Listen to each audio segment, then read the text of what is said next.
Rahayu, rahayu, rahayu. Misteri selalu mempunyai pintu masuk untuk mengetahui isi sejati dari sebuah misteri tersebut. Namun hanya sedikit orang yang mampu masuk ke dalamnya. Ingatlah ketika Allah mengambil perjanjian dari para nabi. Sungguh apa yang Allah berikan kepada para utusan berupa kitab dan hikmah, maka mereka itulah insan kamil. Saksikanlah wahai para manusia, dan Dia menjadi saksi bersama kalian atas perjanjiannya terhadap yang demikian itu. Dia datang kepada kalian untuk membenarkan apa yang ada padamu. Niscaya kamu akan sungguh-sungguh beriman kepadanya. Agama bumi, agama langit, agama kehidupan dan agama kematian. Ketika karena agama kalian membenci sesamamu, berhentilah belajar agama. Belajarlah dahulu tentang kemanusiaan, tentang kemunculannya di tengah huru hara besar dengan membawa mukjizat dari Allah Subhanahu wa Ta'ala, akan menyadarkan umat manusia untuk kembali kepadanya, karena Dia memiliki jiwa yang sangatlah tua. Kalian tak bisa mengubah masa lalu, tapi kalian bisa menciptakan kisah baru, sejarah baru, dunia baru, dan bahkan peradaban baru. Kesatria hebat tidak dihasilkan dari kemudahan, kesenangan, dan kenyamanan. Mereka dibentuk melalui kesulitan, tantangan, dan air mata. Banyaklah menahan diri dan memperlihatkan kebodohan.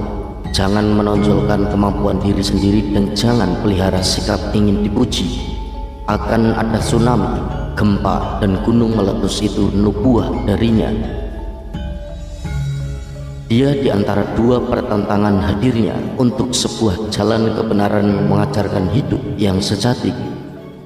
Bagi siapapun yang berpaling akan kebenaran ini, maka mereka tergolong orang-orang yang fasik. 1000 tahun dia dirahasiakan dan menerima wahyu langit darinya. Ucapnya nyata langsung terjadilah. Dia raja tanpa mahkota yang mengutamakan laku amanah suci, bukan pengakuan keratuannya. Banyak yang mencari dirinya, mencari tanpa dasar, maka yang ada hanya persangkaan persepsi pikirannya masing-masing. Banyak yang tergelincir dan pada akhirnya terbawa angin keakuan, pada akhirnya jatuh dalam keadaan yang memalukan. Dia terbuai akan pengakuan, akan keratuan, namun melalaikan sebuah titah amanah. Laku yang lebih utama, kesabaran adalah hijab bagi semua bencana. Banyak ranting-ranting kering yang berserakan karena perputaran zaman yang berganti. Banjir bandang terjadi di mana-mana tanpa memberi isyarat. Terbang tinggi bukan karena kesombongan, tapi karena kedudukan energi jiwanya memang di atas, sesuai kedudukan jiwa ini dalam perannya di alam semesta. Dia hadir di zaman ini karena sudah dijangka, ditulis dalam kitab Jawa kuno, dituntun leluhur oleh pepeling Gusti ingkang Maha Agung, sehingga bukan sesuatu yang mustahil jangka atau jongko ini akan benar-benar menjadi kenyataan. Sabdanya adalah sabda kebenaran, sehingga dia ditunjuk sebagai momongan yang tugasnya memimpin dan menjabarkan ajaran tersebut kepada umat manusia secara luas. Semoga kalian semua menjadi bagian orang-orang terpilih yang menjadi saksi secara besar kebangkitan Nusantara, karena Dia ini asli. Dia bergerak di balik layar kehidupan, disamarkan oleh alam dengan proses kehidupan yang menguras batin dan perasaan. Tiada orang yang menganggap keberadaan akan kehadirannya. Namun itulah proses alam untuk membentuk jiwa kesatria, jiwa raja, jiwa keratuan yang tanpa bermahkota, tanpa ingin akan pengakuan. Semuanya dijalani dengan dasar ketulusan. Jika ada yang mengaku-ngaku, maka pertanyakanlah keakuannya. Dia terlahir sebagai putra mahkota tapi justru menjadi budak para pengembara. Saatnya keadilan meraja, kesewenang-wenangan tidak lagi berkuasa. Yang asli harus berjaya, yang palsu harus tunduk menerima akibatnya karma pala terjadi. Jika tak mampu memberikan manfaat, maka jangan memberikan kesusahan. Jika tak mampu menggembirakannya, maka jangan menyedihkannya. Bersiaplah akan datangnya sebuah peradaban baru. Dimulainya manusia-manusia akan menguasai pergolakan semesta. Jiwa-jiwa yang sudah menjadi pejuang amanah, banyak yang menunggu-nunggu kemunculannya, banyak yang ingin dan mengaku-ngaku seperti dirinya.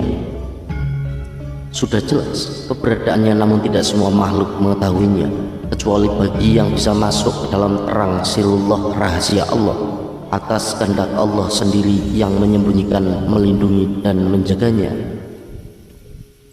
Dia muncul bukan memerangi manusia maupun makhluk selainnya. Dia memerangi kebatilan, menegakkan hak kebenarannya.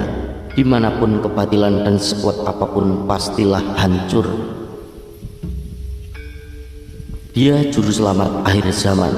Tugasnya menyelamatkan jiwa-jiwa yang sesat, jiwa-jiwa yang dolim, sambil mensejajarkan pajajaran di tengah-tengah bangsa Sunda yang menghilangkan jiwa Sundanya. Bukan pengakuan apalagi mengaku, karena hanya dia yang terpilih, bukan dipilih, maupun mengajukan diri, dan itu pun bukan kehendaknya sendiri. Dia melaksanakan cerita yang sesungguhnya. Tiap masa ada sejarahnya, tersurat tersirat, tutur tinutur para leluhur. Penggenapan demi penggenapan jadi pembuktian isyarat alam, bahasa zaman dan nuansa kehidupan, sesuai telepati zaman kalau bendu Jawa mencapai puncaknya. Dia luruskan, melunasi catatan leluhur seturut jalan takdir. Dia datang membawa cahaya gelap pun sirna. Dia pewaris harta dua tahta. Dia pemegang Trisula Weda. Dia pun masih muda, bersepuhan tua. Dia putra Mataram dan Majapahit. Dibesar asukan pajajaran, izin sudahnya dapat restu telah diberikan. Dia menunggu aba-aba ketunggulan dari gunung Halimunan. Tiada mengenal Allah, hanya Allah. Tiada menyembah Allah, hanya Allah. Tiada yang menyebut Allah, hanya Allah. Tiada yang maujud, hanya Allah. Tiada yang uhud baginya, hanya wujud Allah. Tiada hayatullah, zat ini hanya dalam rahasianya. Kuserukan sesepuh bini sepuh leluhur suci Nusantara, penuhi sumpah janjimu Sabtu Palon Noyo Genggong, kenapi jongko musararmu Prabu Joyoboyo, sampurno nyata uga Prabu Siliwangi. Terkabulah tirakat doamu Ronggo Warsito dan 1045 mulia. Puja puji tersurat serupa suara hati, tuntun langkah kaki menapak tilas, perjuangan hakiki menjalankan amanah suci. Matur sembah nuwun, mugi rahayu sagung dumadi.